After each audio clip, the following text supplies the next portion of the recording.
Part Six of The Matchless Orinda. This recording is in the public domain. Recording by Elizabeth Klett. Poems by the most deservedly admired Mrs. Katherine Phillips, The Matchless Orinda. Part Six. Poems 51 to 60. 51. In Memory of Mr. Cartwright.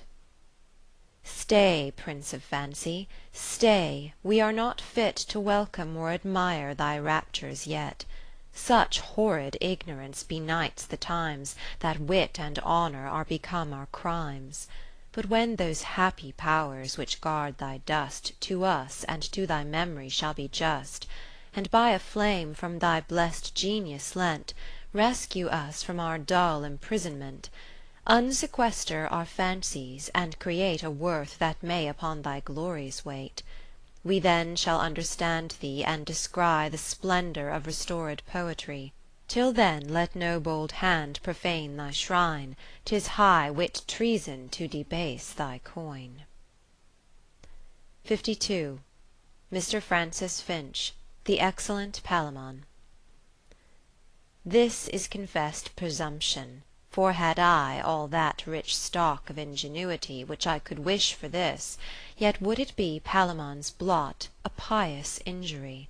But as no votaries are scorned when they the meanest victim in religion pay, not that the power they worship needs a gum, but that they speak their thanks for all with some, so though the most contemptible of all that do themselves Palamon's servants call, I know that zeal is more than sacrifice, for God did not the widow's mite despise, and that Palamon hath divinity, and mercy is his highest property.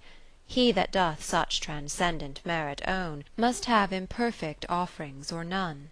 He's one rich lustre which doth raise dispense, as knowledge will when set in innocence. For learning did select his noble breast, where, in her native majesty, to rest, free from the tyranny and pride of schools, who have confined her to pedantic rules, and that genteeler error which does take offence at learning for her habit's sake. Palamon hath redeemed her, who may be esteemed himself an university, and yet so much a gentleman, that he needs not, though he enjoys, a pedigree. Sure he was built and sent to let us know what man completed could both be and do. Freedom from vice is in him nature's part, without the help of discipline or art. He's his own happiness and his own law, whereby he keeps passion and fate in awe. Nor was this wrought in him by time and growth, his genius had anticipated both. Had all men been Palamon's, pride had ne'er taught one man tyranny, the other fear. Ambition had been full as monstrous then, as this ill world doth render worthy men. Had men his spirit, they would soon forbear grovelling for dirt and quarrelling for air. Were his harmonious soul diffused in all, we should believe that men did never fall. It is Palamon's soul that hath engrossed the ingenuous candour that the world hath lost, whose own mind seats him quiet, safe, and high, above the reach of time or destiny. 'Twas he that rescued gasping friendship, when the bell tolled for her funeral with men. 'Twas he that made friends more than lovers burn, and then made love to sacred friendship turn. 'Twas he turned honour inward, set her free from titles and from popularity. Now fixed to virtue, she begs praise of none, but's witnessed and rewarded both at home. And in his breast this honour's so enshrined, as the old law was in the ark confined, to which posterity shall all consent, and less dispute than acts of Parliament. He's our original, by whom we see how much we fail, and what we ought to be. But why do I to copy him pretend? My rhymes but libel whom they would commend. 'Tis true, but none can reach what's set so high, and though I miss, I've noble company, for the most happy language must confess, it doth obscure Palamon, not express. 53. To Mrs. M.A. at parting. I have examined and do find, of all that favour me, there's none I grieve to leave behind, but only thee. To part with thee I needs must die, could parting separate thee and I. But neither chance nor compliment did element our love, 'Twas sacred sympathy was lent us from the choir above. That friendship fortune did create, still fears a wound from time or fate. Our changed and mingled souls are grown to such acquaintance now, That if each would resume their own, alas, we know not how. We have each other so engrossed, that each is in the union lost. And thus we can no absence know, nor shall we be confined, Our active souls will daily go to learn each other's mind. Nay, should we never meet to sense, our souls would hold intelligence. Inspired with a flame divine, I scorn to court a stay, For from that noble soul of thine I ne'er can be away. But I shall weep when thou dost grieve, nor can I die whilst thou dost live. By my own temper I shall guess at thy felicity, And only like my happiness because it pleaseth thee. Our hearts at any time will tell if thou or I be sick or well. All honour sure I must pretend, all that is good or great. She that would be Rosania's friend must be at least complete. If I have any bravery, 'tis cause I have so much of thee. Thy leaguer soul in me shall lie, and all thy thoughts reveal, Then back again with mine shall fly, and thence to me shall steal. Thus still to one another tend, such is the sacred name of friend. Thus our twin souls in one shall grow, and teach the world new love, Redeem the age and sex, and show a flame fate dares not move.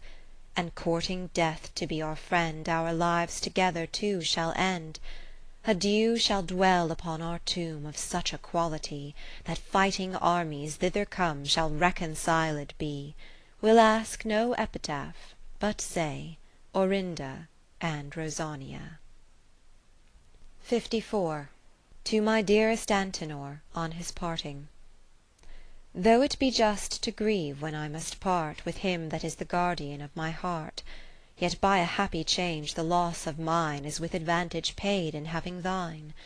And I, by that dear guest instructed, find Absence can do no hurt to souls combined. As we were born to love, brought to agree By the impressions of divine decree, So when united nearer we became, It did not weaken, but increase our flame. Unlike to those who distant joys admire, But slight them when possessed of their desire. Each of our souls did its own temper fit, And in the other's mould so fashioned it, That now our inclinations both are grown, Like to our interests and persons, one. And souls whom such an union fortifies, Passion can ne'er destroy, nor fate surprise. Now as in watches, though we do not know When the hand moves we find it still doth go, So I, by secret sympathy inclined, Will absent meet, and understand thy mind. And thou at thy return shalt find thy heart Still safe, with all the love thou didst impart.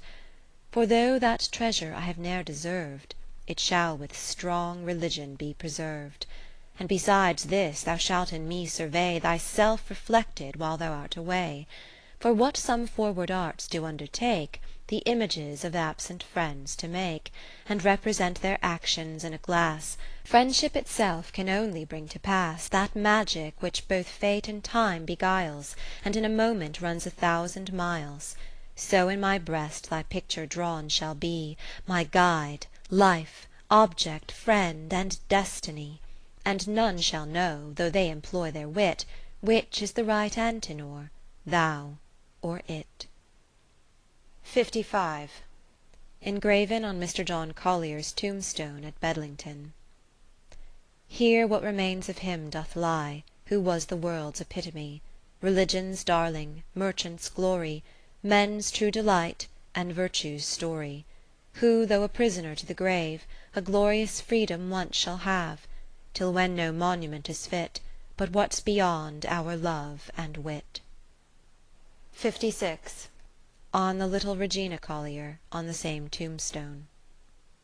Virtue's blossom, beauty's bud, The pride of all that's fair and good, By death's fierce hand was snatched hence, In her state of innocence. who by it this advantage gains, her wages got without her pains. 57. Friendship. Let the dull brutish world that know not love continue heretics, and disapprove that noble flame, but the refined know 'tis all the heaven we have here below. Nature subsists by love, and they do tie things to their causes but by sympathy. Love chains the different elements in one great harmony, linked to the heavenly throne. And as on earth, so the blest choir above of saints and angels are maintained by love. That is their business and felicity, and will be so to all eternity. That is the ocean, our affections here are but streams borrowed from the fountain there. And 'tis the noblest argument to prove a beauteous mind, that it knows how to love. Those kind impressions which fate can't control, are heaven's mintage on a worthy soul. For love is all the art's epitome, and is the sum of all divinity. He's worse than beast that cannot love, and yet is not bought for money, pains, or wit. For no chance or design can spirits move, but the eternal destiny of love. And when two souls are changed and mixed so, it is what they and none but they can do. This is friendship, that abstracted flame, which grovelling mortals know not how to name. All love is sacred, and the marriage tie hath much of honour and divinity. But lust, design, or some unworthy ends may mingle there, which are despised by friends. Passion hath violent extremes, and thus all oppositions are contiguous. So when the end is served, their love will bate, if friendship make it not more fortunate. Friendship, that love's elixir, that pure fire, which burns the clearer cause it burns the higher. For love, like earthly fires, which will decay if the material fuel be away, is with offensive smoke accompanied, and by resistance only is supplied. But friendship, like the fiery element, with its own heat and nourishment content, where neither hurt nor smoke nor noise is made, scorns the assistance of a foreign aid. Friendship, like heraldry, is hereby known, richest when plainest, bravest when alone, calm as a virgin, and more innocent than sleeping doves are, and as much content as saints in visions, quiet as the night, but clear and open as the summer's light. United more than spirits' faculties, higher in thoughts than are the eagle's eyes. What shall I say? When we true friends are grown, we are alike, alas, we are alike ourselves alone. 58. The Enquiry. If we no old historian's name authentic will admit, but think all said of friendship's fame but poetry or wit, yet what's revered by mind so pure must be a bright idea sure. But as our immortality by inward sense we find, judging that if it could not be, it would not be designed, so here how could such copies fall if there were no original? But if truth be an ancient song, or story we believe, if the inspired and graver throng have scorned to deceive, there have been hearts whose friendship gave them thoughts at once both soft and brave. Among that consecrated few some more seraphic shade, lend me a favourable clue, now mists my eyes invade. Why, having filled the world with fame, left you so little of your flame? Why is't so difficult to see two bodies and one mind? And why are those who else agree so differently kind? Hath Nature such fantastic art that she can vary every heart? Why are the bands of friendship tied with so remiss a knot, that by the most it is defied, and by the rest forgot? Why do we step with so light sense from friendship to indifference? If friendship sympathy impart, why this ill-shuffled game, that heart can never meet with heart, or flame encounter flame? What does this cruelty create? Is't the intrigue of love or fate? Had friendship ne'er been known to men, the ghost at last confessed, the world had been a stranger then to all that heaven possessed. But could it all be here acquired, not heaven itself would be desired. 59. To my Lucasia, in defence of a declared friendship. O my Lucasia, let us speak our love, and think not that impertinent can be, which to us both doth such assurance prove, and whence we find how justly we agree. Before we knew the treasures of our love, our noble aims our joys did entertain. And shall enjoyment nothing then improve? 'Twere best for us then to begin again. Now we have gained, we must not stop and sleep out all the rest of our mysterious reign. It is as hard and glorious to keep a victory as it is to obtain. Nay, to what end did we once barter minds only to know and to neglect the claim? Or like some wantons, our pride pleasure finds to throw away the thing at which we aim. If this be all our friendship does design, we covet not enjoyment then, but power. To our opinion we our bliss confine, and love to have, but not to smell, the flower. Ah, then let misers bury thus their gold, who though they starve, no farthing will produce. But we loved to enjoy and to behold, and sure we cannot spend our stock by use. Think not 'tis needless to repeat desires, the fervent turtles always court and bill. And yet their spotless passion never tires, but does increase by repetition still. Although we know we love, yet while our soul is thus imprisoned by the flesh we wear, there's no way left that bondage to control, but to convey transactions through the ear. Nay, though we read our passions in the eye, it will oblige and please to tell them too. Such joys as these by motion multiply, were't but to find that our souls told us true. Believe not then, that being now secure of either's heart, we have no more to do. The spheres themselves by motion do endure, and they move on by circulation too. And as a river, when it once hath paid the tribute which it to the ocean owes, stops not, but turns, and having curled and played on its own waves, the shore it overflows. So the soul's motion does not end in bliss, but on herself she scatters and dilates, and on the object doubles till by this she finds new joys which that reflux creates. But then because it cannot all contain, it seeks a vent by telling the glad news. First to the heart which did its joys obtain, then to the heart which did those joys produce. When my soul then doth such excursions make, unless thy soul delight to meet it too, what satisfaction can it give or take, thou being absent at the interview? 'Tis not distrust, for were that plea allowed, letters and visits all would useless grow. Love's whole expression then would be its cloud, and it would be refined to nothing so. If I distrust, 'tis my own worth for thee, 'tis my own fitness for a love like thine, and therefore still new evidence would see, to assure my wonder that thou canst be mine. But as the morning sun to drooping flowers, as weary travellers a shade do find, as to the parched violet evening showers, such is from thee to me a look that's kind.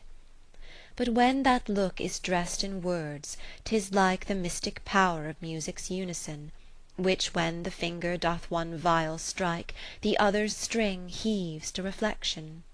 Be kind to me, and just then to our love, to which we owe our free and dear converse, and let not tract of time wear or remove it from the privilege of that commerce. Tyrants do banish what they can't requite, but let us never know such mean desires, but to be grateful to that love delight, which all our joys and noble thoughts inspires. 60. A Reverie. A chosen privacy, a cheap content, and all the peace of friendship ever lent, a rock which civil nature made a seat, a willow that repulses all the heat, the beauteous quiet of a summer's day, a brook which sobbed aloud and ran away, invited my repose, and then conspired to entertain my fancy thus retired. As Lucian's ferryman aloft did view the angry world, and then laughed at it too, so all its sullen follies seem to me but as a too well acted tragedy. One dangerous ambition doth befool, another envies to see that man rule, one makes his love the parent of his rage, for private friendship publicly t'engage.